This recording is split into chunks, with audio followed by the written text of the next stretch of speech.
The crowded field of Democrats who want to be governor is a little less crowded. We'll talk about it next on Capitol View.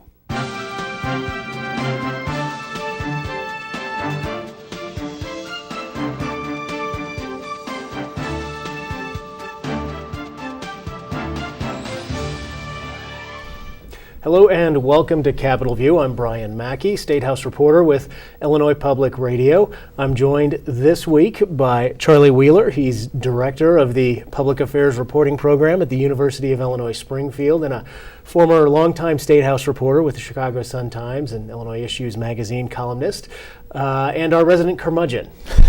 Also joined by Dave Dahl. He's an aspiring curmudgeon and State House reporter for WTAX radio here in Springfield. There's a lot to talk about this week. Mostly gubernatorial politics is kind of the big news this week, as it has been for a lot of recent weeks. And we're going to start with Amaya Pawar. Dave Dahl, can you give us a brief overview? Who is Amaya Pawar? What was his case for wanting to be governor? Alderman, pretty nice guy, seemed to be out quite a bit in the state, and he picked the geographically obvious choice to be his lieutenant governor running mate, the mayor of Cairo. But he realizes now that he doesn't have any money, really doesn't have any support compared to the rest of the field, as we'll get to later in the program, and he's decided as of Thursday he's not going to be a candidate for governor. Yeah, he's a Chicago alderman. You mentioned that he chose the mayor of Cairo as his running mate. Charlie, he really made if you watch some of his web videos, he made a very passionate and some might even say intemperate case about, against Governor Rauner. Really delved into issues of race that you don't often hear brought up in politics. A lot of people try to avoid those hot button topics, but he was really pretty forceful in some of his rhetoric. Yeah, and he's a member of the Democratic Party's progressive wing that wants to see more action on some of these social issues. But he was up against a situation, and in a sense it's the same situation facing Senator Daniel Biss of Evanston, another Democratic gubernatorial candidate, raising money to go against people who are extraordinarily wealthy. Chris Kennedy, another Democratic candidate, has plenty of dollars. J.B. Pritzker, who appears to be the front runner, at least in endorsements from established party figures, has more money than God. So Pawar looked at his grassroots base, and he had support from all over the state. He's very active on social media, and he has a very forward-looking, progressive platform. But he does not have the dollars to compete with the big bucks, either in the primary or, were he to win the primary, in the general election. And so I think he made the rational choice, hard as it may have been, to say, I'm stopping my candidacy. Yeah, I looked up some of the figures this week, and when he put out his statement, he said he raised $828,000 from 2,526 donors. We'll compare that to candidate J.B. Pritzker, who raised $28 million in change from one donor himself, basically. Yeah, this is which Dave segues nicely, I think, into an event you and I went to on Saturday, the Illinois Democratic County Chairmen's Association making an endorsement in the race for governor. They picked J.B. Pritzker in an upset. And what I think is interesting here is not just Pawar, but Senator Daniel Biss. They apparently couldn't convince even one Democratic county chairman to pick them, which I think is worse for Pawar and Bob Diber than it is for Biss. I think essentially it's a three-person race, and Pritzker had 65 county chairmen, and Chris Kennedy had 17, and 8 picked no endorsement, and the other 12 either simply didn't vote at all or they weren't allowed to vote. But I think that it's lining up for J.B. Pritzker to appear as the favored candidate, and then you've got Kennedy and Biss. And so when you see that Biss, Pawar, and Bob Diber don't even have one county chairman in their corner, you kind of wonder what the path to victory is, particularly for Pawar and Diber, and now Pawar's out. Diber is the regional superintendent of Madison County. He's the downstate candidate. Biss is the progressive candidate with a lot of ideas that are daring politically. And then the two rich guys at the top. Yeah, and Senator Biss is trying for, I mean, he does have some endorsements from legislators, and he is certainly still out there putting out policy position papers and things like that. And yet, at least in terms of the money race, we're still seeing, obviously, Pritzker is at the top. Kennedy has had a little bit more mixed results. A lot of people expected that he might self-fund, but he's not. I mean, he's not J.B. Pritzker wealthy, but he is still wealthy by the standards of most people. But it's having a little bit more struggle with his fundraising, I gather. He sure is, and he comes across inconsistently, I guess is the best way to put it personally. I think I've only been around him the one time when he was in Springfield, and just in talking to him, he seemed pretty engaging, seemed like a nice guy. And when he was on stage, this was an event with, I think it was with the BGA, with Kennedy and Governor Edgar. He was fine, but there have been other places where he's stumbled, hasn't shown up on time, hasn't presented well. So it'll be interesting to see how far Kennedy's name and appeal carries him in what now is essentially a three-person race. Charlie? Yeah, and the money aspect, I think, can't be overemphasized. This is going to be a governor's race when all is said and done that some people are saying could well break the record for spending across the United States. I think the record is something like $250 million set in California a couple years ago. I know it was in California, and it was in the $200 million rate. You're right on that. And it was when Jerry Brown beat, what was her name? Meg Whitman. Meg Whitman, yeah. Yeah, who was one of the founders of eBay. Yeah. And Kent Redfield, who's a professor emeritus at UIS and the state's foremost authority on campaign spending, maintains these databases. And according to his numbers, in the 2002 governor race, the two candidates, Republican Jim Ryan, Democrat Rod Blagojevich, spent roughly $24.5 million. 4 years later, Blagojevich spent, and the Republican Judy Bar Topinka spent about $30 million. Blagojevich spent 22 of it. In 2010, Pat Quinn, the Democrat, won over Bill Brady, the Republican. That one was roughly $37 million. Fast forward to 3 years ago, 2014, it was a $91 million race. And Rauner alone spent more than the total of the governor candidates the last three times. So now we're looking at maybe $300 million if, as expected, Rauner's the Republican nominee and, say, J.B. Pritzker is the Democratic nominee. For those guys, money is no object. Well, and that's the thing I've wondered about this comparison to California, because there you have San Diego, San Francisco, Los Angeles, big expenses, some of the most expensive media markets in the country. Obviously, we have Chicago. And you have, three times as many people. Right, exactly. It's a huge state. And so I've wondered if there's even possibly enough local TV ads to spend all that money on. And, if you do one piece of direct mail every single day leading up to the election, it seems like they're going to have a hard time finding a place to spend all this money. The later we go, though, the more ways there are to spend money with all the online things. That's true. Facebook ads and everything else. It's all fragmented now, but maybe we should add hours to our broadcast day. Well, here on public broadcasting, we don't have to worry about that. But talking about money and the gubernatorial candidates does bring us to Governor Rauner, who this week, the phrase that I love the way the marketing people use this language on these mailers when they solicit funds. They say, will you chip in to support the governor? So the governor chipped in $4.5 million from his campaign fund to the state Republican Party for what he's calling the 2018 Madigan Retirement Plan. Charlie, this is not the first time we've seen the Republicans try a Fire Madigan campaign, as it was known. The difference, though, is that they have had some success. They were able to cut into his majority, the Democratic majority in the House last year. Do you think, is this, a winning strategy? What do you make of this latest move on the part of the Republicans? Well, the notion of trying to run against Madigan has been around for decades, long before Bruce Rauner was a candidate for governor or elected governor. They made gains 2 years ago, but significantly, in my judgment, they didn't pick up any of the suburban seats that they were looking for where they were running against incumbent Democrats. In the House, they picked up one suburban seat. Jack Franks, McHenry County, decided he wanted to be county board chairman. He was elected, so that was an open seat. Republicans picked it up.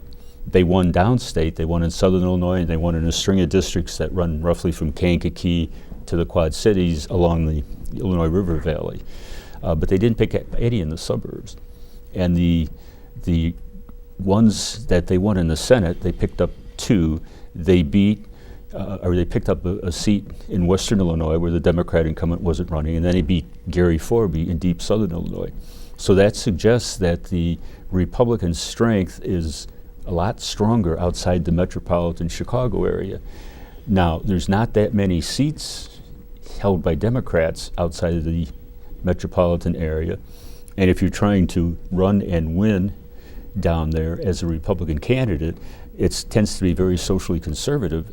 And so if you take money from Rauner, are you being a traitor to the cause of pro-lifers because Rauner supported and signed, after lying to you, that abortion bill? That may play well in the suburbs, but I don't see that helping them downstate. And in the suburbs, the Fire Madigan hasn't worked out that well in the past. Part of the problem is the Democratic strength, particularly in the outer counties, the collar counties, places like Elgin, Aurora, and even up in the northeast corner of DuPage County, is buttressed by the Hispanic population, people of Latino heritage who, obviously they're citizens, they live there, they vote, and they look at what the Republican Party nationally is doing towards Hispanics, and they think, do I want to vote for a Republican? So that's something I think that works against the Democrats in those areas. Or I'm against sorry, the for the Republicans. Democrats against the Republicans. Yeah, and Dave, this is part of the balance that we've seen the governor try to walk between separating himself from President Trump on policies that might, where it benefits him to do so among these suburban voters and Latinos and people Charlie was talking about just then, but also, not wanting to appear to be against President Trump with the voters in parts of the state that actually supported the president last time around. It's part of this balancing act we've seen from him. This whole thing with Trump the last few years, it's been the same thing. If you walk into somewhere and you don't know the political temperature of the room or the political tone or tenor, you wonder if you really should express your opinion about President Trump, because you're bound to make some enemies regardless. And I think the governor wisely understands that, even if it's frustrating to some of us wanting him to make a statement or denounce something. It's not my job to go around denouncing everything or making statements about everything, the governor would tell you. His voice is even deeper than mine. But he did say that this week, didn't he? You're not actually making just a sort of obscure reference there. He did say that people have been, and particularly you get, reporters, the Republicans want to change the system under the Affordable Care Act known as Obamacare, right? What does the Illinois governor think about that? It's a lot of federal money that comes into Illinois is pegged to that. The president wants to change the immigration laws and things like that. And Governor Rauner signed a bill that some have criticized him for, calling, say Illinois is a sanctuary state, although he denies that, and Democrats deny that that's what the intent of the bill was. But I mean, he said this week, what? You were saying that it's not his place? It's not my job to make a statement about everything or something along that line. And it's interesting you bring the immigration bill up as well as the abortion bill. We've been talking a little bit over the last few weeks about, will there be a Republican primary?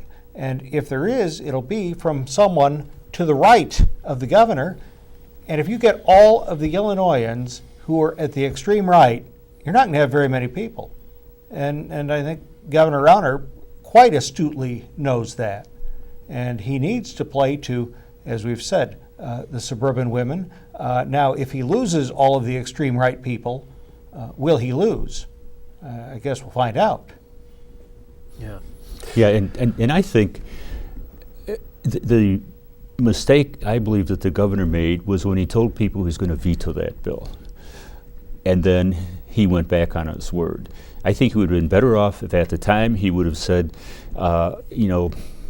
Representative so-and-so, I know this is a very important issue for you, but as a candidate, I said that I was pro-choice. I filled out a questionnaire for the pro-choice people saying that I would support this kind of legislation. I'm sorry, but I don't think I can lie. And I just have to tell you, look at all the other things I've done. Look at how I fought Mike Madigan. You're just going to have to give me a pass on this particular one. I think he didn't say it because he wanted those Republicans to be on his side when it came time for overrides. And then when he goes back on his word, that's a difficulty. My experience over a lot of years watching this stuff, people are honest in where they stand on things, they can be forgiven. But when you lie, and particularly in Rauner's case, he lies to the Cardinal of Chicago. That's the kind of thing it makes it very difficult to get things done in a state that has divided government in the sense the executive branch, the top post is a Republican, legislative branch, top posts are Democrats. And just before we get mail here at the station, I know you're using the word lie a lot, which is a word that some reporters shy away from, but there have been Republican legislators who have also basically said the same thing. So it's not just our resident curmudgeon who's making that assessment. I guess maybe I'm old-fashioned. I think if you say something to somebody, I'm going to do this, and then you do something else, in my simple way of looking at things, you lied to the first person. Well, number one, is time going to heal that wound? And 1A, if for purposes of this conversation, we'll say the abortion issue is one issue. If I'm a one-issue voter and I'm letting abortion be the litmus test, and if Governor Rauner has turned me off, where am I going to go? Am I going to vote for the Democrat? Am I going to hope there's a primary? Am I going to write in somebody? Governor Wheeler? I'm going to write in Charlie Wheeler. and this is what happened. But it strikes me, though, the biggest concern is that those people will say Democrats are horrible on the abortion issue. I'm pro-life. They're all pro-abortion. I can't vote for a Democratic candidate. Rauner betrayed us. I can't vote for him. I think that coming Tuesday, I'm going to sleep in late, watch a little bit of television, go to work, come home. I'm not even going to bother voting. Right. People would stay home and not be energized enough. Yeah. It's been striking to me too how much of this, both this talk of the Madigan retirement plan as well as all the talk about the abortion legislation, how we have not been hearing about taxes, which a month or so ago, 2 months ago, seemed to be all we were hearing about in Illinois government, and it was going to be Mike Madigan's tax hike this and the Democrats' tax hike that, although of course as many as 16 Illinois legislatures, Republicans in the General Assembly did cross over to vote with the Democrats on that tax increase to finally end the budget standoff after 2 years. But taxes were back in the news this week in Cook County, where they had instituted a penny an ounce sales tax on sugary sweetened beverage. It became known popularly as the soda pop tax because it applied to even diet soft drinks. It wasn't just sugary beverages. And the Cook County Board voted overwhelmingly to repeal that tax. This is not necessarily a state government issue as much as the state Republican Party would like to try and elevate it and tie it to every Democrat in the state. But this was a very local Cook County issue. And yet, Charlie, I wonder if there are any lessons for Illinois policymakers over tax policy. I mean, we were thinking that a sweetened beverage tax might be the law of the state as recently as earlier this year. Yeah, one of the earlier drafts of a revenue package included that very provision. Yeah. To me, it's an example of, in the grand scheme of things, if I'm a taxpayer in Cook County, I'm going to pay a lot more because of property taxes, particularly in the city of Chicago, than I am for soft drinks. But soft drink is something you go to the store, you buy a liter of Coke, and there on the sales tax you see, it's an extra $1.50 for the for the sugar tax, and you don't necessarily feel that immediately on property taxes. You feel it twice a year when you go to pay the bill, or you may see the savings and loan or the bank increase your monthly mortgage payment to cover the expected higher property taxes. But the dollar impact is a lot greater for property taxes, but it's not as immediately visible in your face as when you go to the store and buy the liter of Coke. When it comes in a 2-liter bottle, it's $1 or $2, depending on what brand you buy or what store you go to. So $1 or $2, 66 cents on top of that. That's pretty, to mix a metaphor, salty. And apparently there were some places where when you get a free refill on a drink, they would charge you 16 cents tax for the free refill. It was a public relations nightmare. People didn't know what it applied to, what it didn't apply to. I think if I recall correctly, if you had a sweet drink at Starbucks, that wasn't subject to it, but a Diet Pop was, because it is an artificially sweetened beverage, and they say it's for your health when really nobody believes that. The whole thing was just thoroughly ham-handed, and reminds me of another soft drink story, New Coke. I think people are not opposed, at least I would think people wouldn't be opposed to some new way of taxation or some different way to try to collect money to keep government going, but this just stunk on ice. I wonder if it was almost a favor for Democrats in Springfield because it's taken so much attention off that income tax increase. And like you say, Charlie, so many people, you see the receipt, you see it there. I bought a 20-ounce bottle of soda at a Quickie Mart sort of place when I was in Chicago for a couple months ago, and I was stunned at my receipt that had that extra, charge on it for the tax. Yeah, and yet your property tax bill might go up some, double-digit, significant amount of money. Dollars, yeah, right. And certainly people's income taxes, they're getting a bigger bite out of their paychecks. But I would guess most they're people. not seeing it. Yeah, most people don't look at their check stubs regularly for their earnings. I think a lot of places, like the university, does direct deposit, and so unless we go online and specifically go through all the hoops to see what our check stub is, we don't know how much is being taken out or what it's being taken out for. And I'm sorry. I was going to say, and you'll do it once or twice, maybe a year, but you don't do it regularly every week or every couple of weeks or every month. And so it's something that you don't really notice the same way as when it's right there in your face at the supermarket. And if you escrow, you don't necessarily pay attention to your property tax, whereas this pop tax, that's just like a middle finger. Yeah. Well, that's a good place to move on to the Illinois prison system. A ham-handed segue, I admit. But the AFSCME union, which is the largest union representing state employees, they represent a lot of correctional officers in that figure. They say that the State Department of Corrections, Dave, is not taking seriously an increase in assaults on staff members. The State Department of Corrections says we take it very seriously.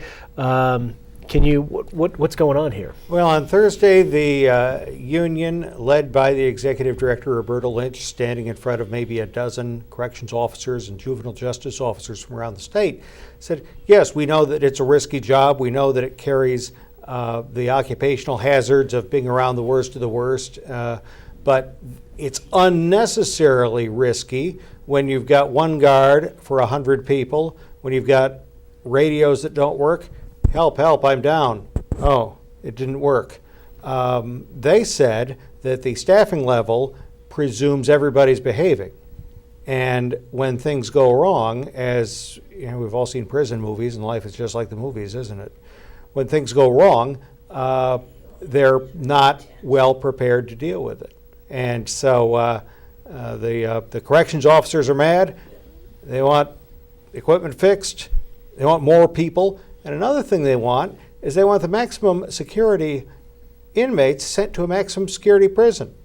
And they were saying it doesn't happen. Of course, this week also saw the case called the Rasho case. This is a 10-year-old lawsuit dealing with inmates in Illinois prisons who have mental illness, which is estimated to be around 4,000, I think, is one of the numbers I saw out there, which is almost 10% of the prison population have some form of pretty serious mental illness, and then there's an even greater number that have mental health issues more generally. That's another business Illinois has gotten up.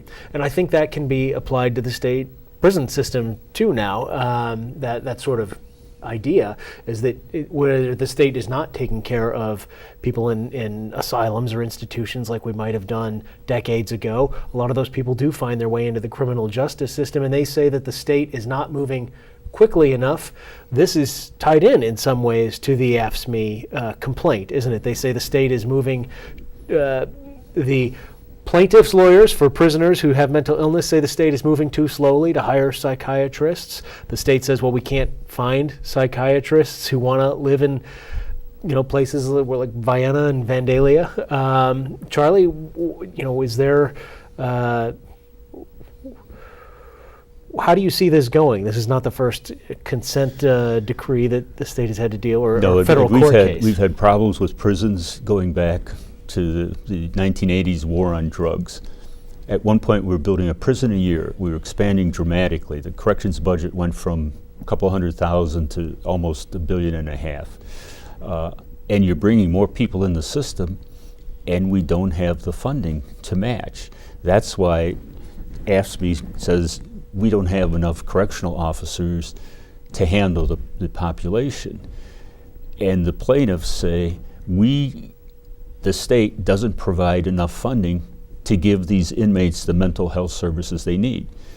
Because the popular notion might be, well, we're going to lock Wheeler up and throw the key away. In reality, most people are out within a matter of years. In some cases, drug offenses are out like in 18 months. Yeah. And if you don't prepare the people to be out in society again, there's your problem. Yeah. Well, that's an issue we're going to have to keep following. That's before a federal judge in Peoria, and we have definitely not heard the last of that. That's our time for this edition of Capitol View. I want to thank Dave Dahl and Charlie Wheeler. I'm Brian Mackey. We'll see you again next week.